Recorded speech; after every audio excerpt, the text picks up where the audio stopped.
On a special Thanksgiving edition of The World Over, radio talk show host Michael Savage is here. He tells us what he believes is the bedrock of American culture, and he'll discuss his new book, God, Faith, and Reason. And later, she's in charge of the world's largest library right here in Washington, D.C. CARLA Hayden joins us to talk about the treasures of the Library of Congress. And finally, singer, musician, and daytime talk show host Connick Jr. joins me to tell us about his new show and the spirit that animates it. The World Over Thanksgiving edition begins right now.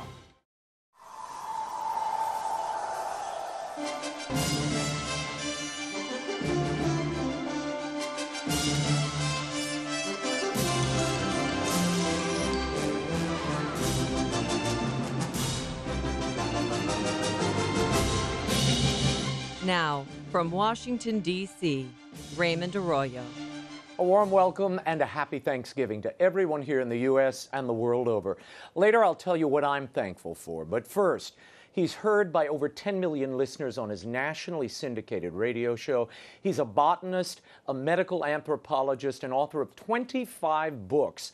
4 of those were New York Times bestsellers. His latest is a departure from political commentary. It's called God, Faith, and Reason, and it's a glimpse into his personal religious faith and the Judeo-Christian values that are the foundation of American culture. Joining me now from San Francisco, the one and only Michael Savage. Thank you for joining us, Michael. Mr. Arroyo, it's a true pleasure to be with you and your worldwide audience. Well, the pleasure is ours. I hope we can get into some travels together. Oh, well, we'll do that before long. Look, at the beginning of this book, Michael, and I've read so many of your books. I've been listening to you for years. I was struck by the book because early on, you write, it was God that has given you your success, and therefore you decided this next book was going to be something for him. What did you want to give back to God, and how does this book accomplish it? I had come off the success of a series of New York Times bestsellers with my current publisher, Hachette, and they rushed after Trump won. They said, we want a book on Trump, 3 months, Trump's war, I called it. I said, I'll only do it if you publish my God book, because I've been promising my audience that the last book, Scorched Earth, Government Zero, would be my last political book. I have to give God back everything. He's something. So you say, okay, they agreed to do it. So Trump's war became #1 New York Times bestseller. Well, here we are a year later, well, actually 9 months later. The book is out just before Christmas. What am I trying to do with the book?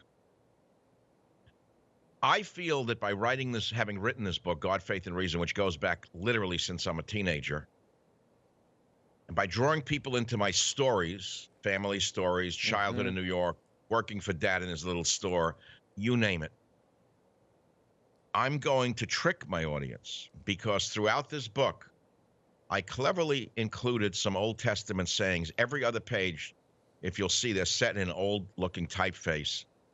Quotes from Ezekiel, Jeremiah, biblical quotes throughout the book, in bold, filling up whole pages. So what is the whole game here? The game is to take the secular reader on a journey with me, because they love my stories. And in so doing, they say, oh, look, I haven't read the Bible in so many years. What's this stuff from Ezekiel? What is Jeremiah saying thousands of years ago? Gee, that applies now. Maybe they'll come to understand that these words may have eternal value. And in so doing, maybe, just maybe, they'll be drawn back into their own faith. Because, Raymond, you have a largely religious Catholic audience, am I correct? Well, half evangelical, believe it or not. And we have some Jewish viewers as well, and even seekers, non-Christians. I understand why. However, so many people don't understand that as secular or as atheistic they may think they are. They weren't born when they were born. In other words, the world didn't begin when they were born, and it doesn't end when they die. Meaning they're not 2 generations away from a very religious ancestor or relative, grandfather, grandmother, great-grandfather, grandmother. Whether it was a priest, a rabbi, or a churchgoer, they were there. So it's in their DNA, it's in their genes. And I'm hoping to excite that DNA in them to what their true heritage is. Michael, do you consider yourself a person of faith? I'm like Mother Teresa. I go sort of in and out of it, but there's not a minute that I don't think about the eternal. Meaning, when Mother Teresa, in her last years, finally, I think they wrote her, they released her journals or something. Her diaries. Didn't she say there were days she didn't believe and she was so ashamed? Well, it was bad. Yeah, she had a crisis of faith. It wasn't that she didn't believe, but she sort of had a crisis of faith where she didn't feel God's presence. She knew he was there, but she didn't feel it. And that in itself is sort of the walk of faith, I thought. Well, there it is, feel. That's a big word. I mean, my book is God, Faith, and Reason. It's not God, Faith, and Feelings. But certainly without feeling it, you know, you're not really there. Right. I mean, how many people go through the rituals of religion and don't connect in that church or in that synagogue? And so I tell stories of when I was a young man, born Jewish. My father was not really religious. He just didn't believe in much. My mother would light the candles every Friday night, and it gave me a certain calm to know that she believed in something bigger than now. Maybe it was tradition. But the fact is feeling. And so when I was a teenager doing my wandering, I would go into any house of worship that attracted me. I went to an Abyssinian church in Harlem, New York, all blacks. I met a preacher on the street, struck up a conversation. He jumped in my old Volkswagen Beetle. I said, well, I'll take you to your church, Brother Billy. And we drove up there, and I said, this room was shaking. That Abyssinian church was shaking. I said, these people not only feel God, they make God feel them. Years later, I wound up in Berkeley, California, with my wife and my little boy. I walked into a Chabad, which is a Orthodox Jewish temple, in a makeshift place, and I saw what I had seen I'd never seen, which was, am I going on too long? Go ahead, you continue. I walked in there with the men dancing in a circle with their hands on each other's shoulders. That place was shaking like the Abyssinian church. It was shaking like a Fijian village, but they were Jews with the big beards, with the black coats. And in the circle, I walked in, a stranger with this little red-haired boy, God bless him, and the rabbi reaches down, takes my son, puts him on his shoulders, and drags me into the circle. And there's a chapter there called Dancing with Chassids. Now, that started a whole road of mine. I'm not a religious man, but I certainly respect their religiosity. And so, therefore, these chords all resonate in me, and I think are resonating in God, Faith, and Reason.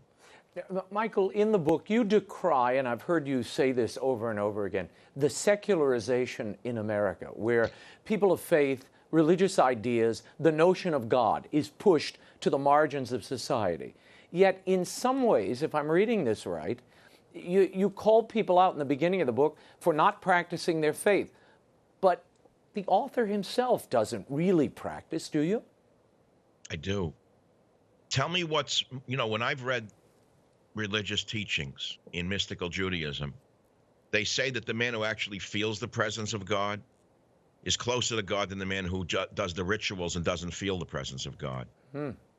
And so, having said that, I believe that my fear and my awe of the power of God is a form of practice, and it's constant. It's not. I don't think a single breath goes through me without my recognizing that it could be my last.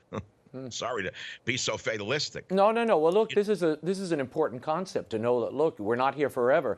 Death away. You know, if you look at some of those old paintings of saints, you know, you go through Rome or you go through different parts of Europe, in the corner of the painting, my kids were always spooked because there's a skull down there with a little crossbones beneath it. Well, that was the memento mori, the remembrance of death. Your death is coming. We're all going to go the same way. That's not a bad thing. In fact, it clarifies the mind, as you say in the book. Well, I think that if you dwell on this, it can render you powerless and you can't move. People can get frozen with fear. I think that in spite of the fact that we're mortal and in fact that we're all going to go by the way of all flesh, we have to embrace life. Jewish people say, therefore, choose life, not death. The death worshipers, the atheists say, therefore, choose death. That's our society, unfortunately, today. Is embracing death in every form, whether it's through drugs, violence, rampant sexuality that has no meaning. That's a form of choosing death, isn't it, Raymond? It is so indeed, we have to look. We have to look at the other side and choose life, the life-giving side, the family, the religion, the faith, the congregation is life. In an interview in 2009 in the New Yorker magazine, they asked you about your father, and you said he didn't like talk of faith. In fact, he sort of forbade it. What mark did that leave on you? Did that make you uncomfortable with faith as a younger man? Well, he didn't disallow it. He just didn't believe in God. He didn't think that there was anything beyond his death. Mm-hmm. It was a very cynical view of an immigrant. I'm an immigrant son. After all, he came here, led a very hard life in the old country and a harder life here. He died very young, and I think he had a very tough life, and he had no reason to believe anybody up there was helping him. I have found the opposite to be true, that without this upper power, call it God if you want, because that's what I think it is, I wouldn't be sitting here speaking with Raymond Arroyo. I would have gone off the rails a long time ago and never come back. I know that for a fact. So for me, it's a different story. Michael, in the book, you talk about, at one point, going down to the core of your being. You were taken there by a moment in your life. And you said it took you a good number of years to come back. But it was really in that cauldron when you were down and out, you say, where you discovered God. Tell me about that period in your life.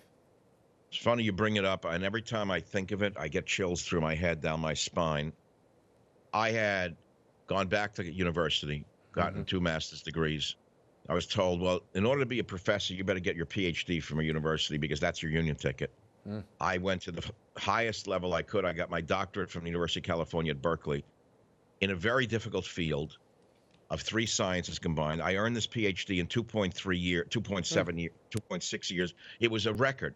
I came out thinking I'd finally get this teaching position. 200 universities said white men need not apply. I'm sorry to make it that clear. Affirmative action had started to click in. They were not hiring white men. They were hiring anyone else. It didn't matter. And I was banging my head against a stone wall with 2 young children. I thought I was failing them. I thought I was failing my ancestors. My heart was aching. I didn't know what to do. And so one day in Fairfax, California, I put on my tallis and my yarmulke from the Chabad people. I went out on the deck and I yelled, and that valley shook. I know the valley shook. I begged God to save me, and all I said was, just give me a living. I will prove to you I'm worthy. I didn't say, don't make me. I said, I don't need to be rich. Just give me a living. I'll prove my value. It wasn't like, the Red Sea parted and Cecil B. DeMille production. It took years, but slowly the seas parted. Slowly things came my way, as long as I kept working at it. Because God knows if I get lazy, I'm not a good person. None of us are. No, we're not using the gifts we're given. That's why I don't retire, even at my age. I mean, he knows I'll just go bad. Yeah, and so we should also say, your family, I mean, through your example, your son is the founder of Rockstar, the great beverage that kids are drinking everywhere. Your wife was the head of that company. Is she still president of Rockstar? Well, she's the COO. She manages the books. Wow. Unbelievable. So, I mean... Well, he did a great... I don't want to talk about him. I don't like to merge his business with my philosophy, but the fact is that he spent a lot of years with me traveling in the South Pacific. He was there with me as a little child. He's seen things that kids would never so lucky to have experienced. Now, whether any of that reflects in his business acumen, I don't know. But all I can say is that we've been very blessed as a family. And I'm trying to say to the world on this show that I want to thank God through the show, because this is a religious show, is it not? Well, we cover religion, sure. Okay. I mean, that's what the book God, Faith, and Reason is about. It was my way of giving back to God my thanks. I don't know how else to say it. So it's through personal stories, through an odyssey. I'm not proselytizing. I'm not an evangelist. I love evangelists. They save people, but I'm not one. I'm not a theologian. But it's your journey. It's your struggle. It's your story. And you find in the book, you meet a panoply of characters here. A Jewish mobster, a Buddhist, an atheist. You're having dinners. It's about your life as a child. You even have sections. You have a section here that I want to talk about before we run out of time. You say here, Halloween is bigger than Christmas. Why do you think that is in America? Well, that's why I had them publish the book this time of year. That's why it's in the bookstores right now. We've just come through Halloween. Every lawn in the white suburbs, ghosts and goblins and spider webs and this and that. I said, if this isn't the embodiment of paganism, I'd like to know what is. And so when I grew up in New York City, Every other car in Queens, New York had a little St. Christopher on it. It gave me faith to know that there were people who had faith. It gave me faith to know that there were faithful people around. It made me feel good. Church on the corner. Everything had its place. It was organized, orderly. Now you drive around in New York or Washington, D.C. or San Francisco, there are no St. Christopher statues. There are dream catchers. There are voodoo dolls. There are cobwebs hanging off mirrors. I don't know how they can see through the windshield. If that doesn't symbolize the demoralization of America, I'd like to know what does. To me, it's all combined in the fact that Halloween is now bigger than Christmas. Yeah, no, it's become its own festival. It's much bigger, and they lead up to it like it's a holy day. Tell me, Michael, and you make other observations throughout the book, and I wish I had more time to really delve into it further, but it's really worthwhile. There is an article I read where you talk about your talent and how you discovered it.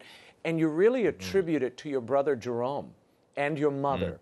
Tell me how you discovered the work of your life, really, one of the great works of your life.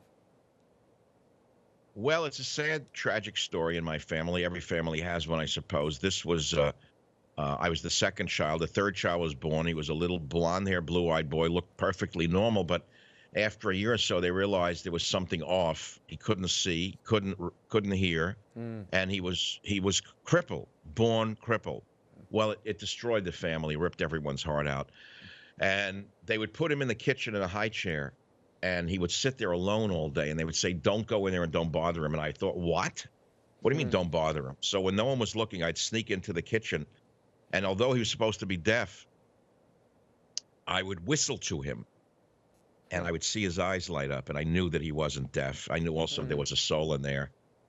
And in speaking to him in that mysterious way that God gives us, I learned how to communicate with audiences who are silent. I mean, you're sitting in a studio. I'm here alone. We're communicating with a silent audience, but there are millions of people out there.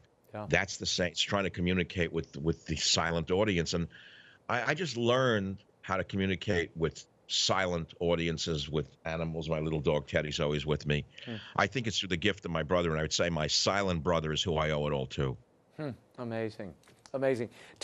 Before I let you go, the sex abuse and sexual harassment scandal that we've seen engulf not only politics, but now media, entertainment. I mean, it seems to be spreading.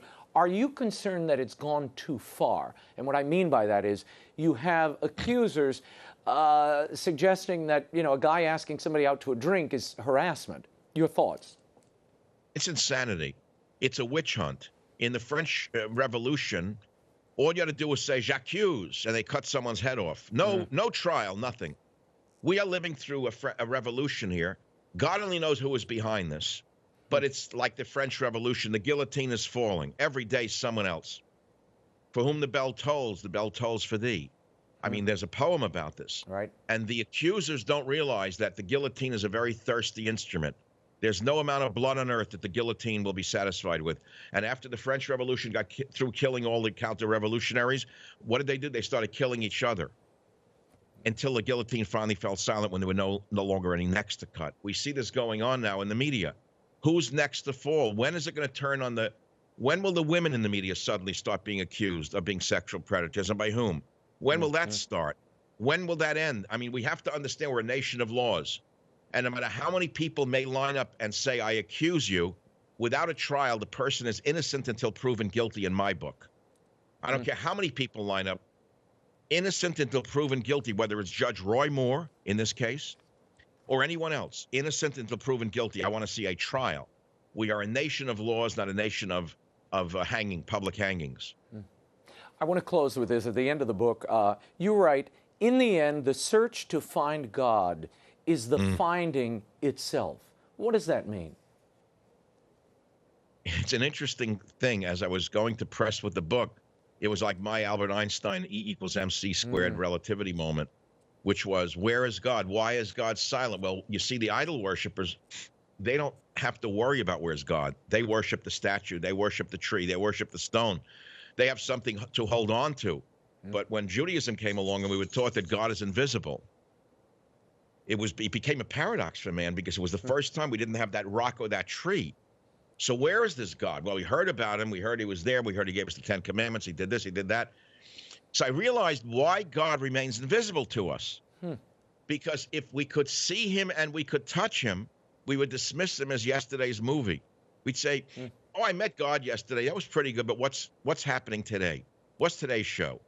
So God was so smart by remaining invisible through all the ages. Mankind will always search for him. And in searching for him and looking for him, don't we find him in every leaf, every tree, every dog, every child, every baby, every cloud? Don't we see God's work? Yeah. Yeah, no, it reminds me of the line when Jesus meets Thomas after the resurrection, and he wants to touch the wounds, you'll remember, to have confirmation that, this is really the guy he saw crucified. And Jesus tells him, blessed are those who have not seen and still believe. Oh, which kind of confirms your notion there, Michael. Well, I think there's a little of his DNA in me somewhere. Just a little bit, probably more than that. Michael Savage, thank you so much for being here. God, Faith, and Reason by Michael Savage is available now in bookstores everywhere and online. What a pleasure. When we return, the woman who runs the world's largest library, and it's right here in D.C., Librarian of Congress, CARLA HAYDEN, shares some of the library's treasures and the importance of literacy. The World Over continues in a moment. Stay right here.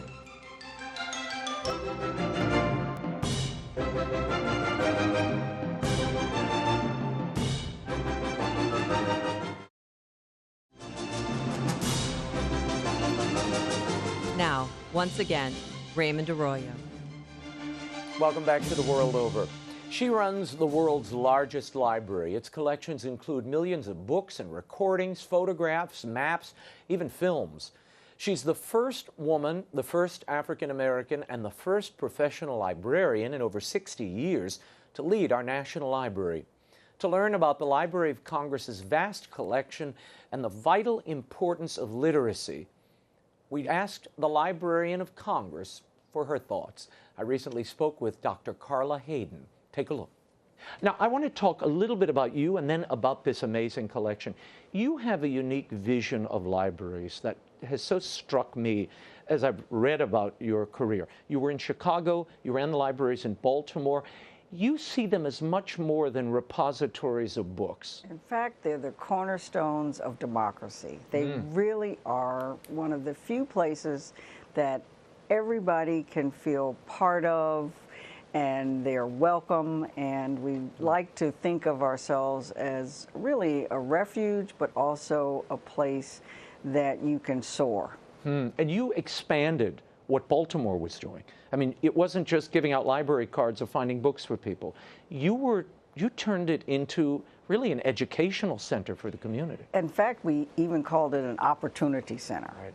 And it was the place that people could go and get online to apply for jobs. About 85% to 95% of all jobs, any type of job, you have to file online, apply online. And most people in some challenged areas don't have that access. And so we had health fairs, gave out flu shots, all of these types of things. Amazing. Tell me about, there's one little boy that I saw referenced in some of your interviews, a boy named Leonard in Chicago. Tell me about him and how he kind of characterizes exactly what you're talking about. And Leonard was part of the reason that I said, this is the profession for me. I was assigned to a storefront library on the south side of Chicago, and it was a pretty challenged neighborhood, and there was a little boy, Leonard, who was bullied and teased because he had a facial deformity. And he would come into the library, and we struck up a friendship.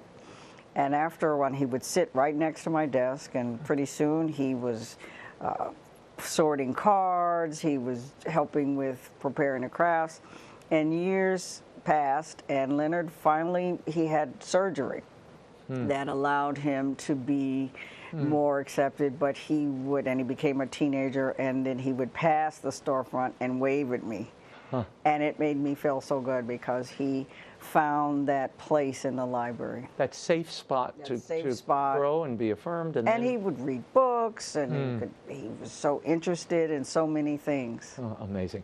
I want to talk for a moment about this astounding collection that Even I didn't realize until I moved to Washington what the Library of Congress contains. You incidentally have 3,200 staffers who you oversee, 160 million items, including things like the George Gershwin's piano, our friend Jerry Lewis's film collection. Home movies. Home movie. Why do we need all that? Well, it's the collective cultural memory and historical memory of the United States and the world. And it really is a resource for anyone that has curiosity, that wants to find out more. And we also are sustaining creativity and saying this is a celebration.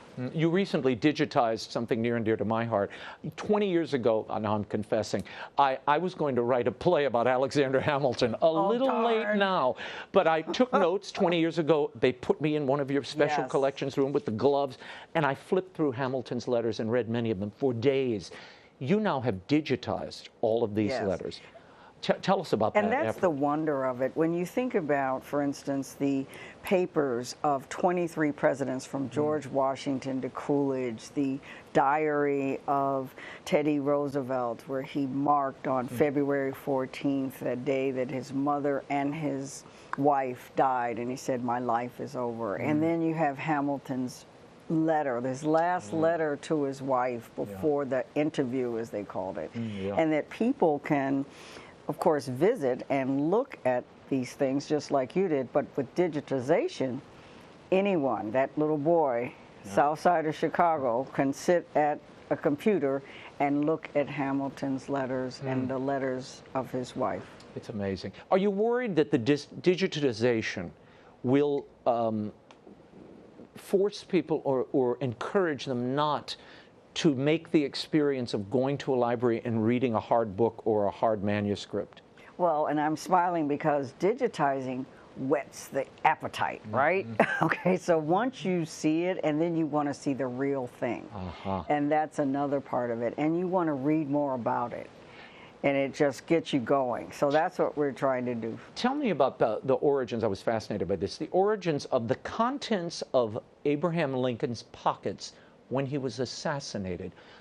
Give me this backstory of how this came to be. In be. 1975, the Librarian of Congress was new and was exploring the office of the librarian. And there was a door that seemed like it didn't go anywhere. And so he opened it, and behind the door was a safe, like a bank safe.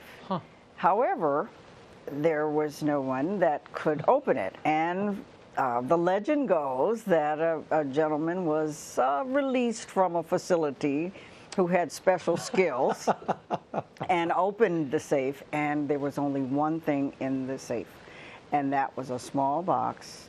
And he opened it, and it said, "These are the contents of Abraham Lincoln's pockets the night he was assassinated." And it was given to the library by Abraham Lincoln's granddaughter.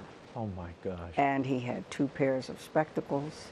He had articles about himself that some were good, some weren't. He had a handkerchief that had his initials. He had a $5 Confederate bill. And then something that really touches you in a way, because he had a button that had come off of his pocket. And just think about the humanness of that. If something, this comes up, you put it. You pick it up. Beautiful. It tells us a lot. It humanizes him. It brings humanizes him. He was a real person in so many ways, and he's relatable.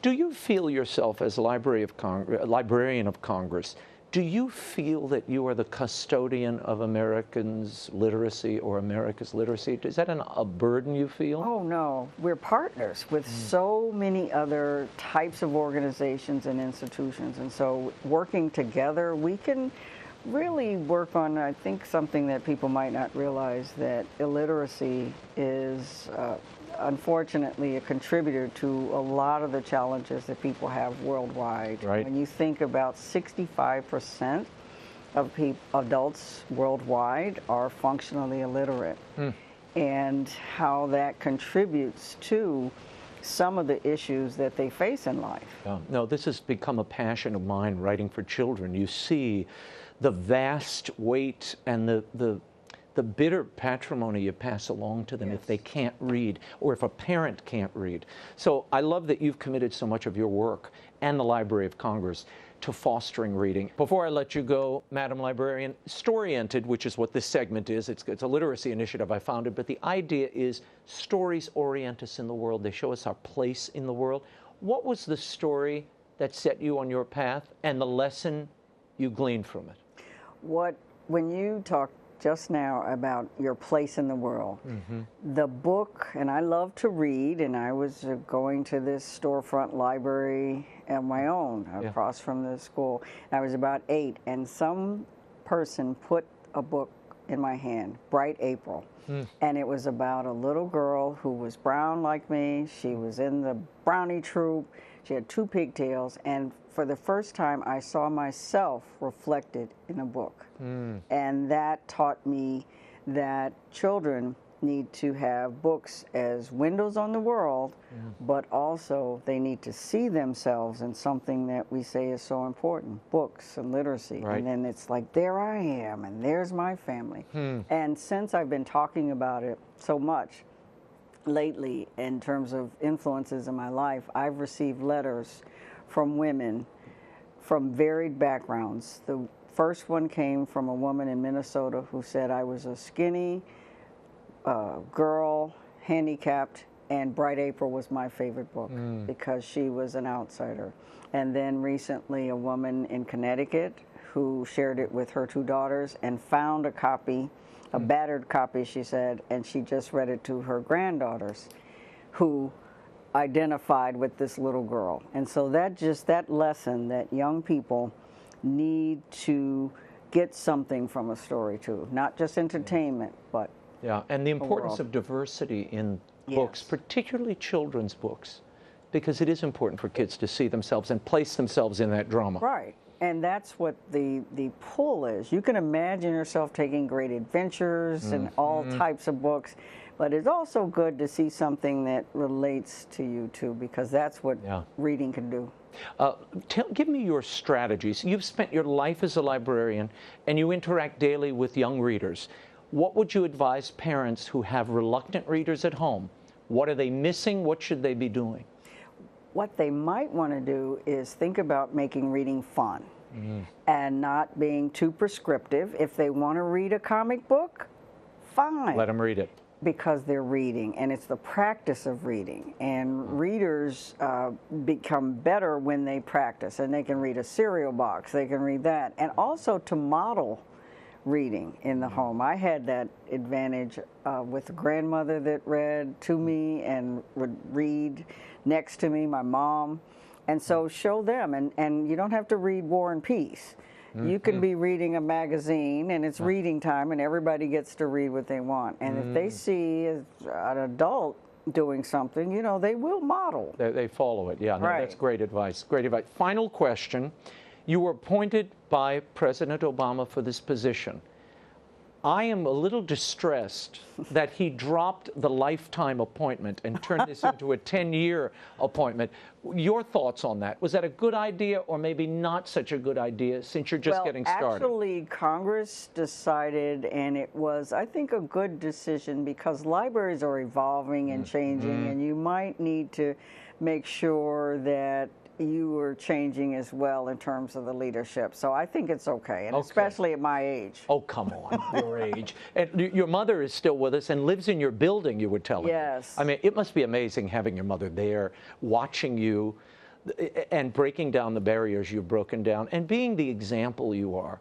I mean, you're like Bright April to a lot of girls looking in. I have to tell you, though, my mom was the example because she was in social work in Chicago, and some of my earliest memories were sitting doing my homework in the back of a community meeting that she was heading up in housing departments, the social services that she was responsible for, battered women's shelters, working with youth and gangs and all of that. So I grew up with this service and using the thing that I'm involved in, to serve, has been a watchword. Wow, and to have your mother there along for the Oh journey. my goodness, she's What a joy. stay-at-home mom, she says now, though. I love that. She had to work when I was coming up. CARLA Hayden, thank you so much for this. Thank you. And for the great work you're doing. You can keep up with all the doings at the Library of Congress and view many pieces of their collections by visiting their website. They're at loc.gov. When we return, he's a singer and band leader who's sold over 28 million albums worldwide, and he currently hosts his own syndicated daytime talk show. My exclusive interview with Connick Jr. is next on this Thanksgiving edition of The World Over. Stay right there.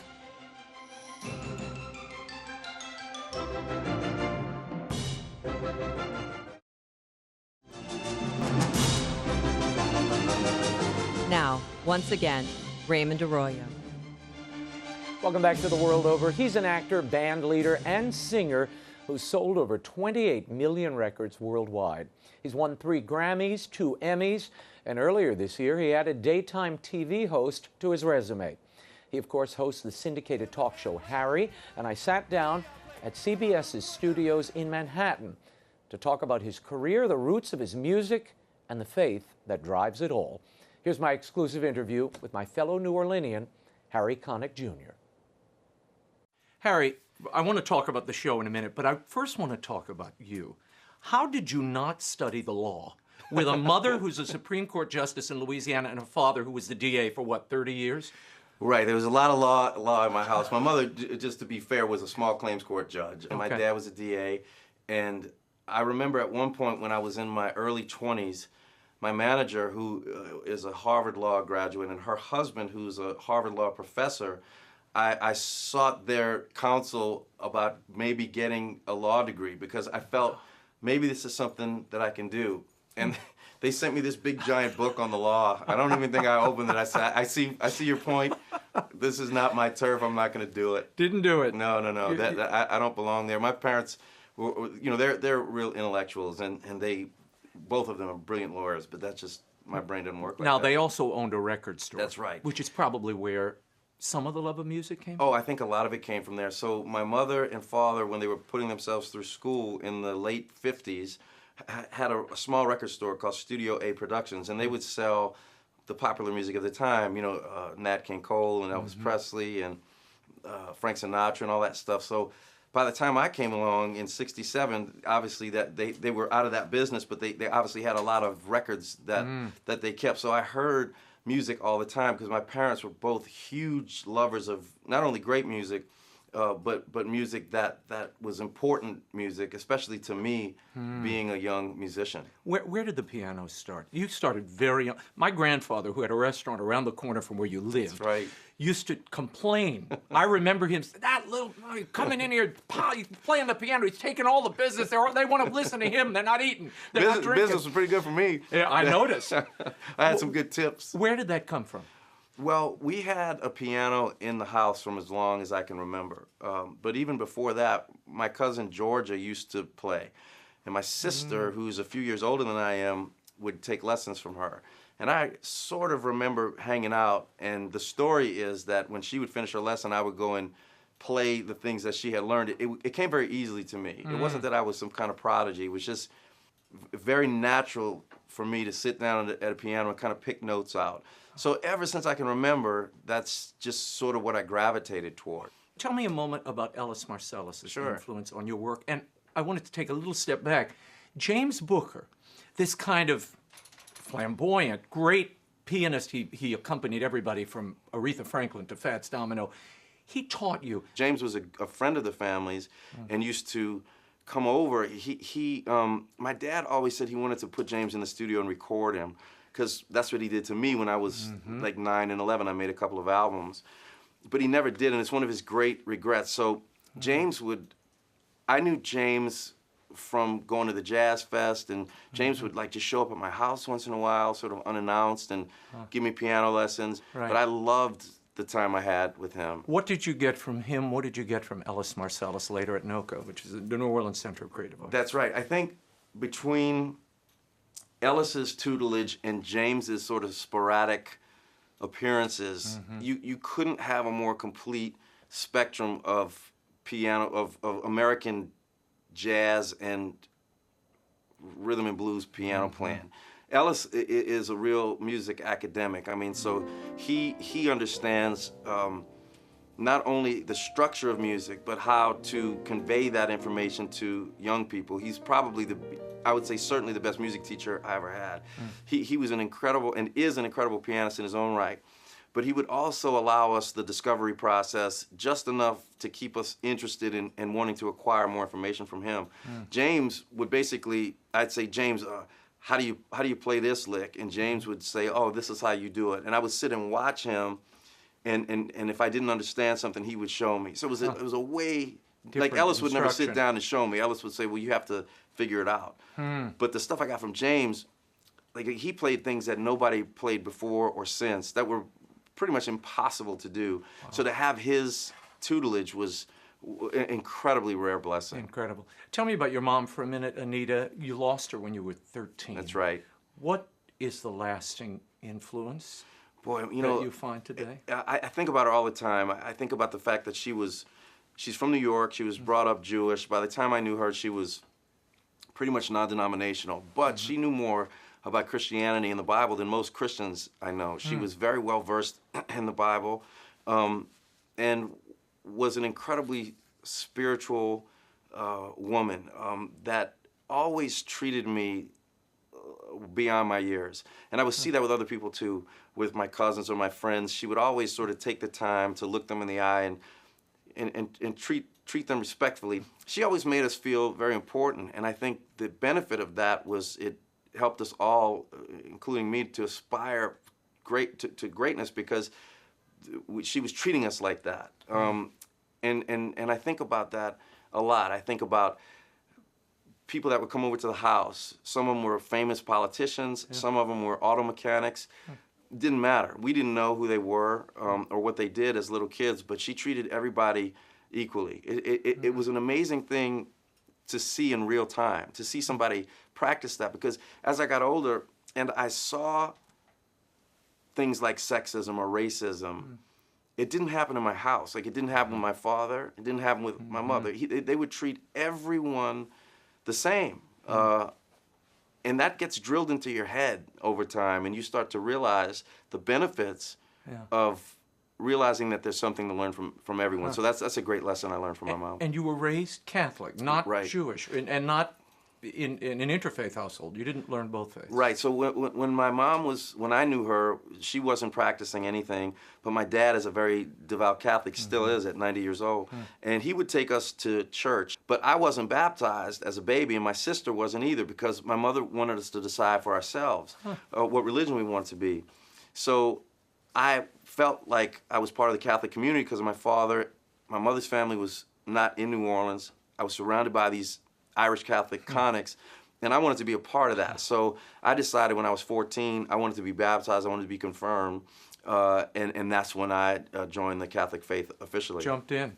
You went to Jesuit high school. Yep. Tell me about that time. There's very little reporting on it, but I can remember in high school, following high school, you were musical directing. You were doing, Sonny Bory, who was running the theater program there, still a friend of yours, I know. You were really involved in creating, shaping musicals. I was into the musical theater stuff as a result of Sonny Bory. He used to give me a lot of leeway, with the orchestras during the school productions and doing all kinds of stuff. I mean, I remember playing, there was a mime from Germany that was in town, and she didn't speak any English, and she had a couple of gigs, and through an interpreter, I found that she wanted me to just play what she was miming. And I remember my dad came to that gig, and we still laugh about it because that's not hard for me to do. It doesn't make me some musical genius, but you just kind of sit there, and if she's miming something that's supposed to be winter, you play something that sounds like winter. And exactly. And it was an amazing experience playing in gospel music in churches, playing R&B, showing up to a gig, and Walter Washington is there. I mean, I was inundated with a wide variety of of experiences. And so all through my high school career is when I really, really started to stretch out, play more gigs. Because that sort of prepped. That's why when I saw you wrote "Thou Shalt Not," Right. and a Broadway musical, you're composing this thing. People said, "Where's this coming from?" Well, I knew where it came from. Right, right. And it's all kind of coming from the same place. I mean, making movies, doing Broadway, writing for Broadway, acting in movies. I mean, it's all sort of my brain, and I see things and hear things through that lens, I guess. And it all seems similar to me. You know what I mean? Coming from the same place. It's coming from the same place. So the creative process is the same. What those various genres do for me is allow me to sort of break through any default patterns that I might have. So when they called and asked me if I wanted to write the score to a Broadway show, I was forced to do things differently. I was forced to write songs that advanced a storyline, which is something I never had to do before. And I had a lot of trouble with it because I was trying to write one-off Catchy songs. tunes, yeah. And I didn't want to sacrifice a song just to get the point of the show across, which is a very selfish, immature way to do it. And I learned a lot on that experience. So, yeah. Now, tell me, Harry Met Sally, of course, exploded you everywhere. Was that limiting? Because they kind of cast you as the Sinatra, the new Frank Sinatra. Right. You've resisted that ever since, I might add. Well, it's not that I resisted it. I mean, Frank Sinatra was the greatest singer of all time. I mean, unquestionably to me, the greatest singer of all time. But he wasn't much of a piano player, didn't write a whole lot of songs. So I never compared myself to him because I just don't see that many comparisons.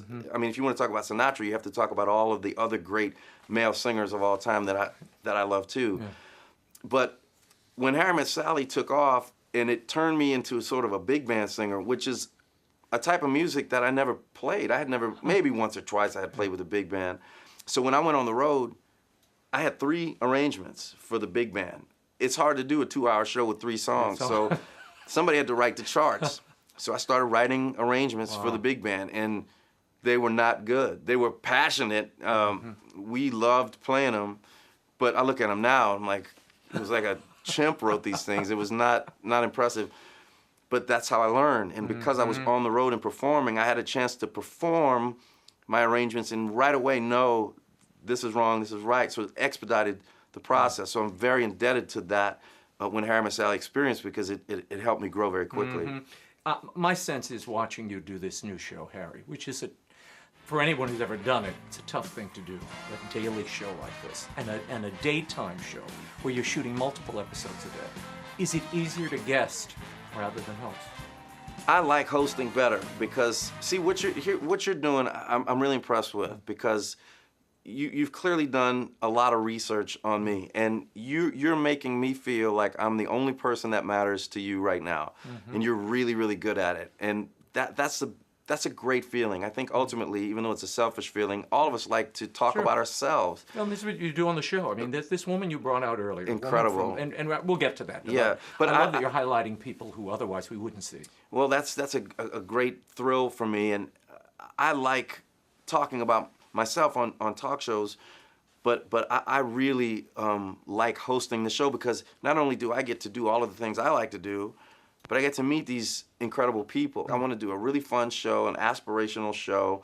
I want to have my band there. I want to have great guests, and I want to celebrate women and family and community. And that's exactly what we're doing. It's a blast. It really is. You were drawn to the kind of Merv Griffin, Dean Martin vibe. What about that attracted you? Well, when I think of shows like Merv Griffin or Mike Douglas, I think those 2 people in particular, both of them are musicians, and both of them were really, really good at what they did. But they were talk shows. I didn't want to do a talk show because I'm a musician. And if you look at Dean Martin's show was a weekly show where he did not rehearse. In the history of television, the only 2 shows I've ever heard of people not rehearsing are Dean Martin's and mine. I don't like to rehearse. I like to go out, and if I make mistakes, there's so much gold there. But he wasn't doing a daily show. So as much as I admire those shows and other shows, what we were trying to do there wasn't really a playbook for that. There wasn't really a show where the host was actually the musical director for the band, where the host was actually physically writing out trumpet parts and alto saxophone parts. And that's what I do. So, again, it's not hard. It's a lot of work, but I love to do it, and we're trying to do something different. So do you think TV has become too political? I don't know. Because this is a political-free zone in your show. I mean, if somebody wants to come on and talk about their political views, I'm not going to stop them. That doesn't happen much. Once in a while it happens. I mean, there are a lot of sources to get politics on TV. A lot of great sources. Some of them, you know, are better than others. But you won't have a hard time hearing about politics on TV. Right. I wanted to give people a respite from that. I wanted to do a show that didn't talk about politics because especially now, I think it's very clear that we're very divided as a country. And yet, when you think of things from the perspective of family and faith and community, we pretty much are all very similar, no matter what you believe. I mean, if you don't bring politics into the equation or even religion into the equation, it's amazing how much we as Americans have in common. Most parents want to do the best they can for their kids. Most people are hardworking. We're all the same like that. So that's what I want to talk about. They can get the heavy stuff somewhere else, but I wanted them to be inspired and to have some joy from this show. Yeah, and you see that. You feel it in the audience, too. I mean, I was sitting out in the crowd, and even in between breaks, people are talking. Particularly there's a segment you have called Harry's Leading Ladies. Right. And it's where you focus on unsung heroes. Right. Tell me about that. Whose idea was that? Well, I had a bunch of ideas when we started this show, and one of them was Leading Ladies. I said, listen, my grandmother was amazing. My mother was amazing. My wife, my 3 daughters, my manager, who I've been with for over 30 years. I'm surrounded by incredibly bright, very strong, very independent women. That's all I know. I want to see more of that. There's a million of them out there. I want to meet them all. I said, can we do it every day? Because I want to celebrate them. And I really respect them. And every single time one of these women is on, and it's very frequently, the first thing I do after the show, I'll go back into my dressing room and I'll see my little team of people, and I say, man, that was unbelievable. How lucky am I to be inspired? It makes you want to be better. And when you showcase that, boy, I just think somebody's going to bound out of their house one day wanting to help. It's so inspirational. Well, and the power of that going out and the positive influence of it. Do you see this whole show as your faith in action? I know you wanted to avoid preaching, and you do. But the whole show, it seems to me, is sort of your faith being displayed, moving. It's a really good question, and I've been asked many times sort of if my faith informs the decisions that I make on TV. I'll be perfectly frank with you. I'm a Catholic. I'm a very proud Catholic. I'm not a perfect Catholic. In fact, I always say I'm a practicing Catholic. I'm going to keep practicing until I get it right. I have a lot of work to do. And I talk to my father virtually every day about things like faith, things that the Catholic Church teaches. We argue, not in a nasty way, but we go back and forth, primarily because he's the superior knowledge with it, and there might be some generational differences, but we always have these substantive talks about it. It's something I'm deeply interested in and is a very, very, very important, fundamental part of my life. But I don't really think about that when I'm performing. And I guess it's because I have a philosophy about how to get the message across. They say that when you teach a dog to fetch, if you throw the ball and the dog gets the ball and comes back to you, if you pull the ball out of the mouth of the dog, he's not going to do it anymore. You have to let that dog voluntarily, you say drop, drop, and you have to teach him how to empower the dog to do it himself. I think it's a similar kind of thing with how you get the message of faith across. Nobody wants to be preached to unless you go to church. Some people do, and it's great, and some people do it so well. My guitar player, Jonathan Dubose, has his own church, the Agape Fellowship, and it's a terrific church in Bridgeport, Connecticut. He is a preacher. You cannot have a conversation with him without being preached to, and I love it. So I was incorrect by saying nobody wants to be preached to. I don't know how to do that. So how do I do it? And it's not like I'm trying to preach. What makes me feel good? It makes me feel good to celebrate life, to celebrate love, to celebrate faith, family, community. And how do I do that?